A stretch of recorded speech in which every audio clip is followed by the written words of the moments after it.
Comme on a mentionné au début de notre édition, aujourd'hui, le président Abdel Fattah el-Sisi a reçu le ministre grec des Affaires étrangères, également le ministre des Affaires étrangères, Sameh Choukri, a reçu son homologue grec et avec lui, ils ont eu une conférence de presse parlant de cette visite et des déclarations concernant la situation à Gaza, la situation dans la région et également les perspectives de coopération bilatérale entre l'Égypte et la Grèce étaient au menu de la conférence de presse et des pourparlers entre Monsieur le Président Abdel Fattah el-Sisi et le ministre des Affaires étrangères de la Grèce, afin de mieux analyser l'importance d'une telle visite aujourd'hui dans le cadre de ce qui se passe dans la région. Nous avons contacté par téléphone son Excellence Monsieur l'ambassadeur Medhat El-Melighi, ancien ministre adjoint aux Affaires étrangères. Bonsoir. Bonsoir à vous. Alors, monsieur l'ambassadeur, on parle d'une visite, bien sûr, qui vient s'ajouter à plusieurs visites en série en Égypte par les représentants occidentaux, les représentants de la Grèce, non seulement afin de parler de la situation de Gaza, mais on voit que la situation vraiment devient de plus en plus compliquée. Aujourd'hui, on parle d'une situation détenue, tendue, à Gaza, dans les territoires occupés, également qui touchent le Liban. Et on a vu cette inquiétude et cette tension à travers les déclarations du ministre des Affaires étrangères de Grèce qui était aujourd'hui au Caire. Selon vous, le contexte actuel, comment est-il inquiétant, non seulement pour la région, mais également pour l'Europe? En ce qui concerne cette visite, c'est une visite périodique entre les deux chefs d'État. Les relations, toujours avec la Grèce, étaient des relations très étroites. Et dans cette joncture dont on voit maintenant, la jonction des relations arabo-israéliennes à cause de le génocide qui se démontre d'une manière très claire à Gaza, alors je trouve que, encore une fois, l'Égypte essaye de tendre la main à ses partenaires européens afin de pouvoir avoir une voix beaucoup plus claire avec la partie israélienne. Alors, je pense que la Grèce, qui a des relations en tant qu'un pays européen assez bien avec la Grèce, je veux dire que on a trouvé l'importance de souligner ces relations. Mais il faut aussi dire que malgré la situation très tendue, il y a toujours des relations bilatérales entre l'Égypte et la Grèce, qui étaient toujours des relations assez fortes entre les deux pays, et c'est pour ça qu'on a certainement discuté des relations bilatérales avec les deux pays, entre les deux pays, comme l'a souligné aujourd'hui le porte-parole du ministère des Affaires étrangères. Oui, alors au cours de la rencontre entre Monsieur le Président Al-Fattah el-Sisi et le ministre des Affaires étrangères de Grèce, le Président a mis l'accent sur l'importance de désamorcer la crise actuelle, de trouver une solution et la nécessité également d'arriver à un cessez-le-feu immédiat à Gaza et permettre l'acheminement de l'aide humanitaire pour assurer l'atténuation de la crise humanitaire dans la bande de Gaza. L'appel de l'Égypte se fait toujours depuis le commencement de cette crise, surtout quand il y a des pourparlers et des visites de la part des Occidentaux, des Européens ou des Américains en Égypte.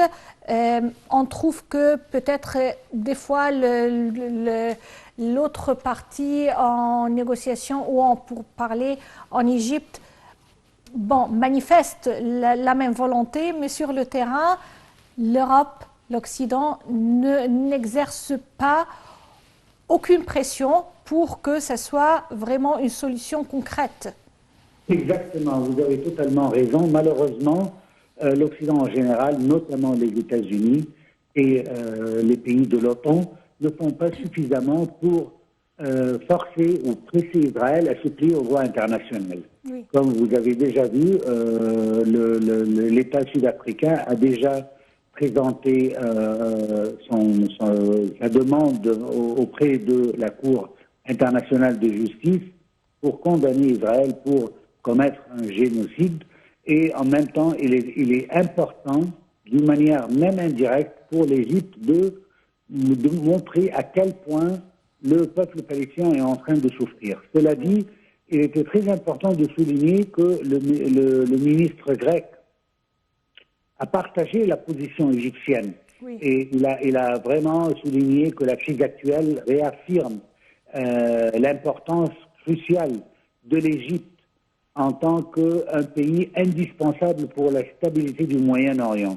Et c'est de là vient l'importance de la visite, parce que nos amis européens pensent que toujours la porte pour le Moyen-Orient et la solution doit passer par le Caire. Et c'est de là que vient l'importance de cette visite dans ce moment très précis des escalations israéliennes envers le peuple palestinien. Jusqu'à maintenant, on n'a pas vu des signes israéliens qui montrent qu'Israël est prête à se plier au droit international et d'arrêter ce génocide qui prend place jusqu'à maintenant. Oui. Et pour l'Égypte, comme on l'a déjà vu les 3 derniers mois, l'Égypte ne consacre tous ses efforts pour pouvoir avoir mieux de contact avec ses partenaires, que ce soit européens ou américains ou tout autre pays qui peut parler avec Israël, peut négocier avec Israël, que la solution pacifique sera la meilleure pour le peuple israélien avant le peuple palestinien. Oui. Mais en tout cas, jusqu'à maintenant, les signes ne sont pas clairs que notre voisin israélien veut entendre ces messages-là, étant donné la situation interne qu'on connaît tous, qui prouve que ce gouvernement peut tomber une fois que cette guerre s'arrête. C'est pour ça que le gouvernement continue à escaler et continue à commettre ces crimes pour assurer son futur politique. Oui. Ce qui est malheureusement à la dépense des vies palestiniennes et israéliennes en même temps. Oui. Et si on retourne aux relations bilatérales égypto-grecques, on doit dire que le renforcement de la coordination et la coopération entre les deux parties sur diverses questions a lieu actuellement. Et également, ce n'est pas uniquement le niveau bilatéral, parce qu'il y a un mécanisme qui existe à travers une coopération tripartite qui regroupe... Avec Chypre, exactement. Oui, Égypte, également Grèce et Chypre. Et ensemble, en 2014, ils avaient créé le forum de gaz de la Méditerranée orientale. Ce forum qui, à sa création, regroupait également d'autres pays de la région, était une fenêtre sur la prospérité et le développement, et menacé actuellement par tout ce qui se passe dans la région.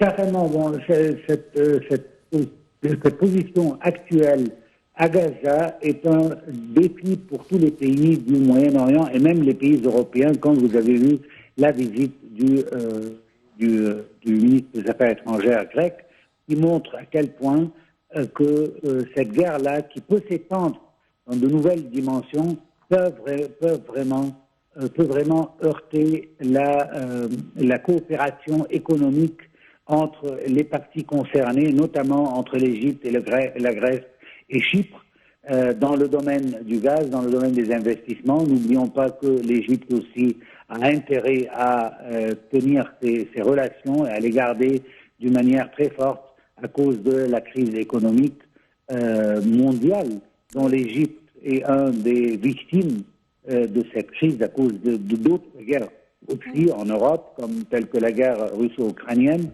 Alors, c'est encore un défi qui s'ajoute aux défis qui existent encore, au moment où l'Égypte et aussi la Grèce ont besoin de chercher une prospérité économique à travers cette coopération tripartite pour collaborer dans le domaine du gaz et du pétrole.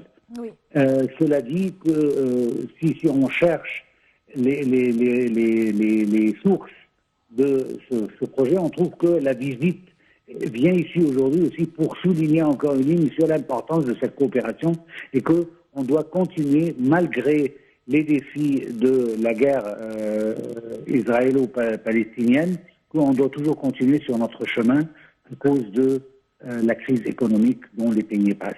Oui. Monsieur l'ambassadeur Medhat El-Miligui, ancien ministre adjoint aux Affaires étrangères, je vous remercie infiniment pour ces explications. Et on continue avec une nouvelle. L'armée de l'occupation israélienne multiplie aujourd'hui les raids aériens dans le sud de la bande de Gaza où sont attendus des médicaments pour les otages aux mains de Hamas et une aide humanitaire pour la population palestinienne dans le cadre d'un accord négocié par la France et le Qatar. Depuis le 7 octobre, Israël pillonne la bande de Gaza dans le cadre d'opérations qui ont tué jusqu'à maintenant 24 285 personnes, soit 1% de la population de Gaza et en grande majorité des femmes, enfants et adolescents, selon le ministère palestinien de la Santé. Saran Marrabi a plus de détails.